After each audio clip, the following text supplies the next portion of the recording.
মুর্শিদাবাদের নবগ্রামে চলন্ত পণ্যবাহী লরিতে অগ্নিকাণ্ড, এলাকায় চাঞ্চল্য। মুর্শিদাবাদ জেলার নবগ্রাম থানার শিবপুর টোল প্লাজা এলাকায় একটি চলন্ত পণ্যবাহী লরিতে হঠাৎ অগ্নিকাণ্ডের ঘটনা ঘটেছে। ঘটনাকে ঘিরে ব্যাপক চাঞ্চল্য ছড়িয়ে পড়ে টোল প্লাজা চত্বরে। জানা গিয়েছে, পালশান্ট থেকে বহরমপুরের উদ্দেশ্যে একটি 6 চাকা লরিতে করে পাট বোঝাই করে নিয়ে যাওয়া হচ্ছিল।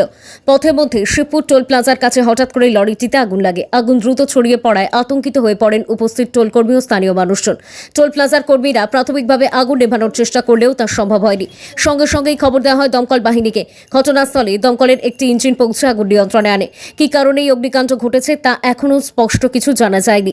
তবে প্রাথমিকভাবে স্থানীয়দের অনুমান শর্ট সার্কিট থেকেই আগুনের সূত্রপাত হতে পারে। এই ঘটনায় কোনো হতাহতের খবর পাওয়া যায়নি। তবে ঘটনাকে ঘিরে কিছু সময়ের জন্য এলাকায় উত্তেজনা ও যানজটের সৃষ্টি হয়। কোন জায়গাটার নাম কি? কিসের গাড়ি ছিল ওটা? পাটের। এখন কি দমকল এসছে? আগুন নিয়ন্ত্রণে কিভাবে হয়েছিল কিছু শুনেছেন?